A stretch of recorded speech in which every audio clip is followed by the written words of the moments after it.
Hai semuanya, kami dari kelompok 4 akan mengidentifikasi teori motivasi dari film Nanti Kita Cerita Tentang Hari Ini. So, simak ya.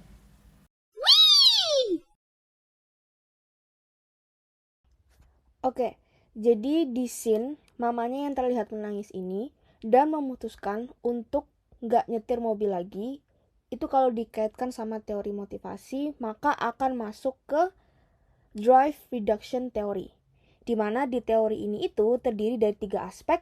Yang pertama ada need, drive, dan drive reduction itu sendiri gitu.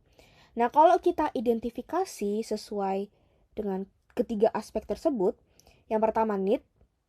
Jadi yang dibutuhkan oleh mamanya tersebut itu adalah situasi, perasaan yang nyaman, content. Lalu ada drive, ada dorongan, ada energi, yaitu rasa bersalah.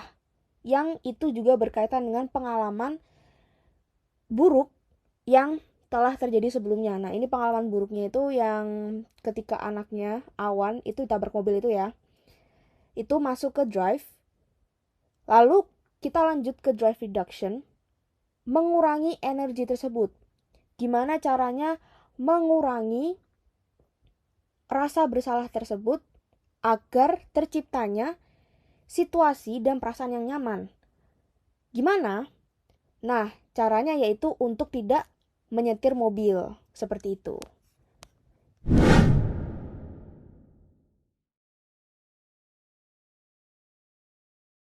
Jadi dari scene tersebut kita bisa tahu bahwa si angkasa kecil yang tengah diberitahu oleh sang ayah bahwa ia merupakan seorang kakak dan sekarang ia sudah mempunyai 2 adik.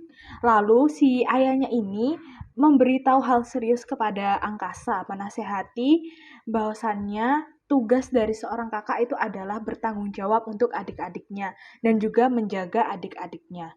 Nah, hal tersebut membuat si angkasa ini mengingat nasihat itu terus-menerus hingga ia dewasa. Sampai ia dewasa pun ia selalu menjaga adik-adiknya. Bahkan ia mengesampingkan tugas-tugas dia, mengesampingkan urusan pribadinya hanya untuk menjaga si adik-adiknya. Dari nasihat ayahnya itu terbawa hingga dia dewasa dan selalu dicamkan dalam diri dia. Nah, berdasarkan hasil analisis saya, scene ini merupakan contoh dari kognitif teori. Mengapa? Karena kognitif teori ini teori yang menegaskan bahwa harapan seseorang akan mengarahkan perilakunya biasanya dengan cara yang akan menghasilkan hasil yang diinginkan. Nah, si ayahnya ini kan mempunyai harapan besar untuk angkasa, bisa bertanggung jawab atas adik-adiknya, bisa menjaga adiknya. Nah, si angkasa ini setelah diberitahu oleh ayahnya, dia melaksanakan harapan dari si ayahnya itu. Bahkan sampai dewasa pun, angkasa ini tetap mengingat nasihat dari sang ayah itu. Nah, kognitif teori ini kan ada 2 faktor. Yang faktor pertama melibatkan informasi yang tersedia, dan faktor kedua melibatkan pengalaman masa lalu seseorang. Nah, di scene ini termasuk ke dalam faktor yang kedua, yaitu melibatkan pengalaman masa lalu seseorang. Karena sudah jelas ya, karena di scene ini menceritakan tentang si angkasa kecil. Sedangkan angkasa sekarang sudah besar. Berarti termasuk ke dalam pengalaman masa lalu dong.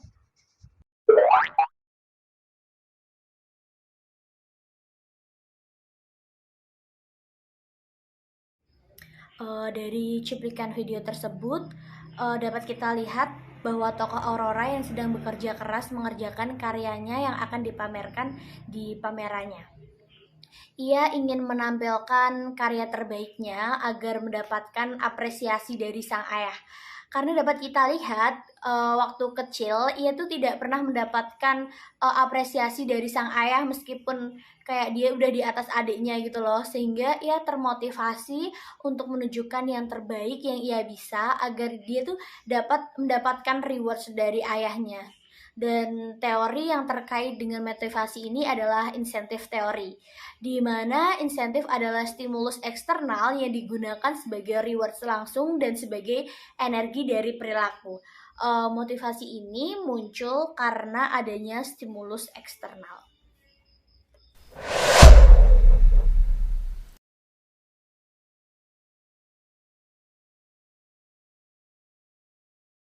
Dalam scene ini dikisahkan bahwa Awan menerima kembali pekerjaan lamanya setelah dipecat. Dan salah satu teman Awan memberitahu apabila itu semua atas campur tangan sang ayah. Nah, apabila dikaitkan dengan teori motivasi, maka ayah Awan menggunakan teori insting atau naluri, di mana insting dapat diartikan sebagai kekuatan biologis bawaan yang mempengaruhi pola perilaku organisme dengan cara tertentu di waktu yang tepat. Dalam film ini, sang ayah sangat menjamin kebahagiaan Awan, dan ia melihat kesedihan terpancar dari Awan ketika Awan dipecat. Sehingga hal itulah yang melatar belakangi naluri seorang ayah untuk melakukan satu tindakan agar anaknya kembali bahagia. Dan tindakan yang dilakukan ayah Awan adalah menghubungi rekan kerjanya agar Awan bisa kembali bekerja di tempat semula yang diidamkan oleh Awan. Menurut ayah Awan, ini adalah tindakan yang paling tepat dan terbaik agar kebahagiaan yang telah pergi kembali lagi kepada Awan. Nah, gimana? Udah tahu kan teori motivasi yang ada di film Nanti Kita Cerita Tentang Hari ini? Cukup sampai di sini dulu ya semuanya. Terima kasih.